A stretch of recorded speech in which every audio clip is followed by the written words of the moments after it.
So my name is Ryan, otherwise known as Man in His Music, and this is my next recent jazz vinyl finds video. I think my biggest downfall with having a YouTube channel is that I never really deliver on the promises that I put out there, like whether it's to get a video out about, the equipment that I got or like a Coltrane specific video. But I guess what I'm trying to say is that it's for good reason this time, because my two biggest life changes have occurred within the past 5 months or so, I'd say.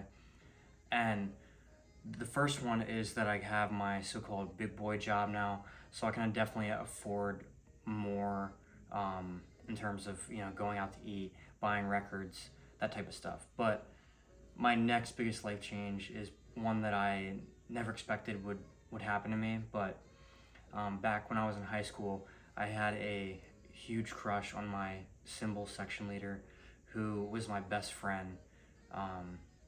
I've just done everything with her. She's so important to me.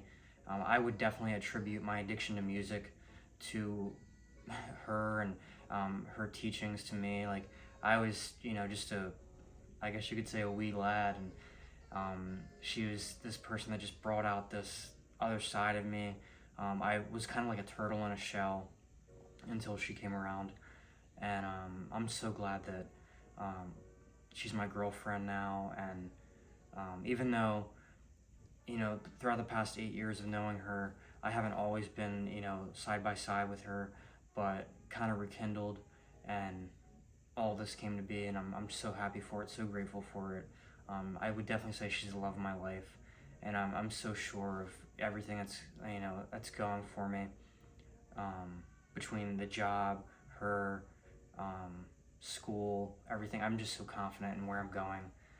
So with that being said, I'm gonna just jump into the video with the first record, which is Whims of Chambers. And I have to say that all these records that I've got here, I found with her. She's probably like my good luck charm, I guess you could say. So this first one I got here is Whims of Chambers, Paul Chambers Sextet. This is an original on the transition, 47 West 63rd in Lexington on the other side. I think it's a frame cover, I'm not sure. It's got tape all over it. So, it could be a second pressing, but super early. Not a huge problem if it isn't. Next one I got is Meditations, John Coltrane's original stereo. Found this for like $10 at an antique store, and I have 4 copies, including a promo, but I have to kind of figure out which ones I'm gonna get rid of in terms of condition, which ones are better. So next one I got is Coltrane Jazz Stereo, really nice copy. I didn't have a early copy. I had a reissue of that, and then I also had a reissue of Coltrane Plays the Blues. This is also a stereo copy, super clean. The next one I got is Coltrane Ballads with a Van Gelder stamp, but it's that 70s Impulse reissue. Next one I got is Afternoon in Paris, John Lewis and Sacha Distel. Really good stuff here. I know Barney Whelan's on it, so I've listened to it a few times, but I definitely need to put some more time with it on the table. So probably my biggest girl, I would say, is Mode for Joe Henderson. I went up to my local shop about an hour away and gave the guy an offer, and then he accepted it, so I ended up walking out of there with it. And the next one I got is For Musicians Only, MGM Press. Then Miles Davis, 7 Steps to Heaven, stereo, super clean. And then Soul Train, John Coltrane. I found this in Delaware County, Pennsylvania for $30, and it's VG to VG plus. The cover is not too good, but I had a G plus copy, so I'm kind of glad I upgraded a little bit, I guess. Next one I got, another huge grail for me, Larry Young Unity. Such a great lineup here. Joe Henderson, I feel is the one that kind of attracted me in the beginning, but then I think this is the record that got me introduced to Woody Shaw, even though I picked his record up on Muse, The Moon Train. That was the first Woody Shaw record I ever got, but this is what I listened to him with on Spotify that opened me up to his catalog. Next one I got is John Coltrane Blue Train stereo. I think it's like a third press. It's deep groove on one side and then no deep groove on the other. 47 West 63rd, Plastilite P and all that. Super clean cover. The disc is about VG to VG plus. Next one I got is Ascension Coltrane. Then Count Basie and the Kansas City 7 original stereo. And then I have Mainstream 1958 UK, which I have an original in Savoy, but this is the London Jazz Records UK press. Next one is Coltrane 7105 original, or not original, but the UK press of this. And I have an original, and I have the Analog Productions, and I feel like this sounds better than both of them. And I feel like that may be like a controversial statement, especially because that Analog Productions copy was just fantastic. But in terms of like getting as close to the real thing as possible, I feel like this is, like, and when I say real thing, I mean like the original pressing, because this has the RVG stamp. So really happy to have this because it's like near mint. Nothing wrong with the jacket either. Probably another huge grill that I got within the past couple months. This one I got is Art Blakey and the Jazz Messengers 4003 VG plus. I had a mono, no deep groove, New York, USA, that was like tore to shreds, but this is like VG plus. Plays really nicely. Next one I got is Ted Kirsten doing the Blue Thing. Heard a lot about this record, never listened to it until I picked it up. I would say that I'm into it, but maybe I gotta give it some more time, and it might be one of my favorites. Next one I got is That's Where It's At, Stanley Turrentine, original mono, and then Lee Morgan, Leeway, White Bee, super clean. I wanted an early copy of that, but just couldn't afford it. Everything's so expensive when it comes to Lee Morgan originals. Then I got Indeed, United Artists pressing. Max Roach 4 plays Charlie Parker, a record that I really, I think it was like early on in my collecting. I found it and it was thrashed, so I didn't get it, but now I have a really nice copy. Bohemia's Delight, Art Blakey and the Jazz Messengers. And the one thing that my girlfriend doesn't really like is all this drumming and like crazy, like, drum solos and stuff. And I feel like that's because when we were in drumline, people would tap on the drums and all that, and it would get annoying. But I guess I kind of like don't see that with all this, but I know that she's not a fan of the drum solos and all that because of that. So I think my biggest grab throughout the past 5 months is AT's Delight, Art Taylor. This is an original deep groove, no jacket though, and it's like VG plus, VG plus plus. It's super clean. I really hope I can get a jacket here soon. Probably the most expensive record I've ever gotten, but it would definitely be a lot better if I had the cover, but I'm not gonna complain because I got this for like 80 bucks. And then another one that I got for 80 bucks in the same place. This is the same day. And it's the day that I asked my girlfriend out, so crazy luck. So I got Dialogue, Bobby Hutcherson, Plastilite P, mono original. Next one I got is Benny Carter, original stereo. And then Booker Little, Time, original. And then two trumpets, Donald Byrd and Art Farmer. It's like a G plus, VG plus copy. I mean, not VG plus, G plus VG copy.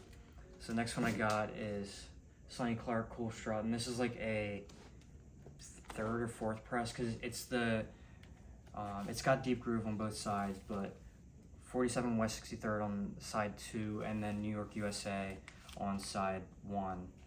Super clean copy though, otherwise. Never thought I could even grab a copy with the Plastilite P, just because how expensive they are.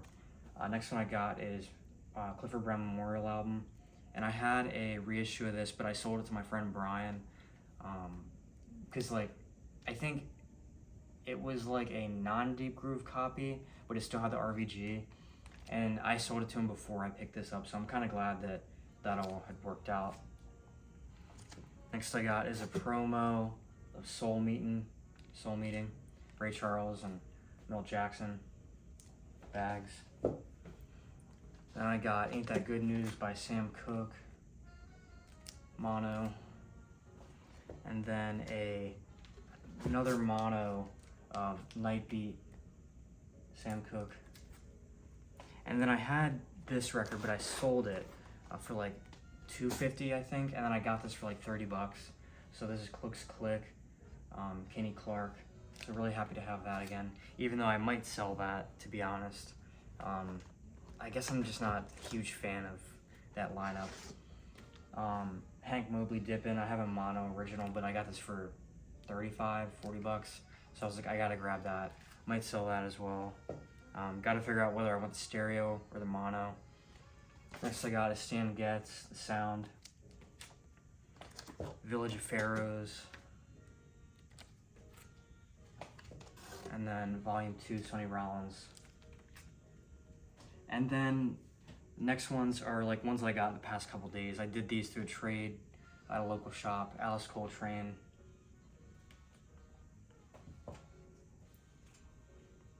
Collision in Black, Liberty, and then a Liberty of Kenny Dorham, Trompetta Toccata, and then what's playing on the TV now, Lee Morgan's his posthumous album, which released after he had passed away, after his wife killed him in the bar. And then Cannonball Adderley, Things Are Getting Better. I had another original of this, but it was in really, really bad condition, bad shape. So I'm glad I got that because it's near mint. And then Spring, which I sold that. I had a Liberty copy, but I got this for $25, so figured I had to get it again. And then Max Roach, Drums Unlimited on Atlantic.